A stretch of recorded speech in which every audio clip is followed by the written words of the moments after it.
प्रज्ञान academy. जैसा कि हम लोग जानते हैं, पिछले क्लास में अधिगम असमर्थता यानी लर्निंग डिसेबिलिटी के प्रकार पे, टाइप्स ऑफ लर्निंग डिसेबिलिटी पे हम लोग डिस्कशन किए थे। उसमें हम लोग भिन्न भिन्न सारे डिसेबिलिटी के बारे में अध्ययन किए थे, डिस्कशन किए थे, और साथ में ये भी आखिर उसको कैसे याद किया जाए उस ट्रिक पर भी हम लोग डिस्कशन किए थे। आज उसी को थोड़ा हम क्या करेंगे, विस्तार पूर्वक अध्ययन करेंगे। क्यों? क्योंकि क्वेश्चंस का पैटर्न जो है बदलता जा रहा है।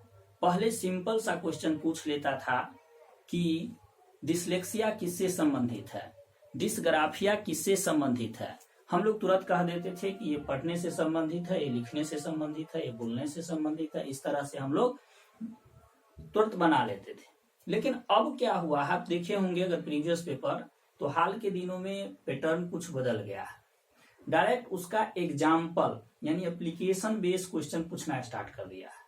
वो पूछता है कि अगर बच्चा 100 को यानी 100 को वाज लिखता है तो वो किससे संबंधित है, ए को अगर बी बोल देता है तो वो किससे संबंधित है। तो अब एप्लीकेशन बेस्ड क्वेश्चन पूछना स्टार्ट किया है। तो हमने सोचा कि क्यों ना आखिर इस पर हम विस्तार पूर्वक एक और वीडियो बनाएं। तो चलिए हम लोग चलते हैं टॉपिक के ऊपर। अधिगम अक्षमता के प्रकार में डिसलेक्सिया यानी वाचन या पढ़ने से संबंधित विकार होते हैं बच्चों में। अब उसका कुछ लक्षण होते हैं। तो कौन कौन से लक्षण होते हैं? तो अक्षरों को उल्टे ढंग से प्रस्तुत करना। जैसे वो 100 को वाज पढ़ देता है, या वाज कहेगा तो उसे 100 पढ़ेगा। ध्यान रखिएगा, पढ़ने से संबंधित। उसे अगर देखिएगा कहीं पे बी लिखा हुआ है तो बी को क्या पढ़ेगा, वो बी को डी पढ़ देता है। अगर पी है तो पी को क्यू पढ़ देता है। नहीं, अगर एम है तो एम को वो डब्ल्यू पढ़ देता है। नहीं, तो ये पढ़ने से संबंधित हुआ। ठीक। अब नेक्स्ट है दृष्टि व स्मृति संबंधी कठिनाइयां होती है। यानी ऐसे बच्चे को दृष्टि से संबंधित समस्या, यानी कहने का मतलब जो लिखा हुआ चीज रहता है, विषय वस्तु रहता है, उसे धुंधला दिखाई देता है, क्लियर दिखाई नहीं देता है। फिर है कि स्मृति संबंधी, यानी उसे कहीं ना कहीं जो है वो लंबे समय तक याद नहीं रह पाता है। आगे हम बात करते हैं एक एक कर धीमी गति से पढ़ना।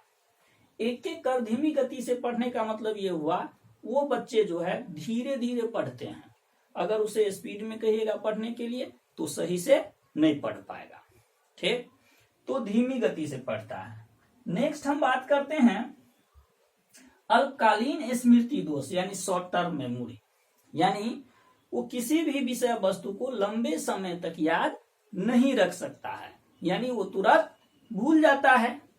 अब नेक्स्ट है 5 लिखित शब्दों या वाक्यों को समझने में कठिनाइयां। निश्चित है, जब बच्चे सही से पढ़ नहीं पाएंगे, सही से वाचन नहीं कर पाएंगे, तो उस वाक्य को या शब्द को समझ तो सही से नहीं पा सकता है।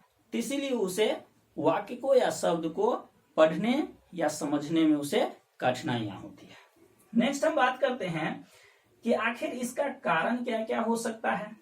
तो कारण जो है तंत्रिका तंत्र संबंधी विकृति के कारण, यानी मान लीजिए उसका तंत्रिका तंत्र में कुछ गड़बड़ी है, दोष है, बीमारियां हैं, उस कारण से भी बच्चे में ये डिसलेक्सिया जो है प्रॉब्लम हो सकता है।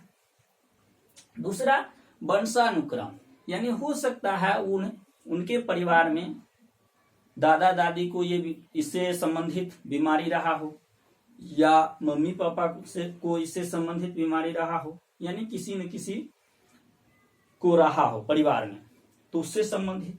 अब हम लोग बात करते हैं कि आखिर सर आपको भी मन में आता होगा वीडियो देखते समय, ये तो आप बीमारी बता दिए, क्या इसका इलाज भी हो सकता है? बिल्कुल, हर समस्या का निदान कोई न कोई होता है।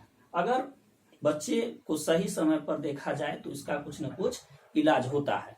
तो हम बात करते हैं कि आखिर इसका क्या इलाज होता है।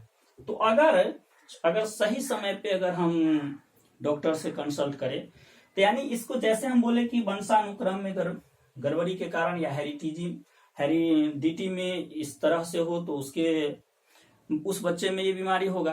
तो अगर हम इसके पारिवारिक इतिहास का अध्ययन किया जाए, यानी उसके दादा दादी को हुए हैं या मम्मी पापा को हुए हैं तो फिर इस बच्चे में भी है, उसको अध्ययन करके तो उसका सही उपचार करा करके बच्चे के यानी छोटे ही बाल्यावस्था में ही अगर इस तरह का इलाज डॉक्टर से कंसल्ट करके कराया जा सकता है।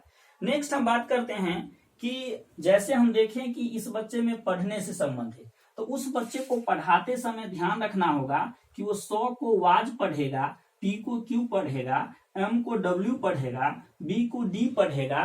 तो वैसी स्थिति में पढ़ाते समय बार बार वैसे जो सिमिलर शब्द होते हैं वैसे शब्द पर जाकर के उन्हें बताना पड़ेगा कि बाबू ये B नहीं है, ये क्या है, D है, ये 100 है, वाज नहीं है, या ये P है, Q नहीं है, ये M है, W नहीं है। ये दोनों में अंतर होता है। नहीं, उच्चारण पे अगर इस सब पे हम शुरू से ही अगर ध्यान दे तो फिर क्या हो सकता है उनकी, अगर फिर आप दूसरा कमी ये भी देखें कि उसमें अल्पकालीन स्मृति दोष होता है।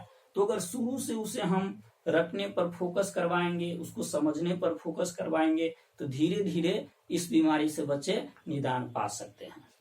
इस वीडियो में हम लोग इतना ही रहने देते हैं, लेकिन उससे पहले कुछ कहना चाह रहे हैं कि अगर आपके लिए बेनिफिशियल लगता है तो हमारे YouTube चैनल प्रज्ञान एकेडमी को अवश्य सब्सक्राइब कीजिए और जितना से ज्यादा हो सके शेयर भी कीजिए। अगर कोई त्रुटि है तो कमेंट भी कीजिए, ताकि और साथ में जो बेल आइकन रहता है उसको दबाना मत भूले, क्योंकि ताकि जो है आपके पास जो हमारा वीडियो है जल्द से जल्द पहुंच सके। Thank you.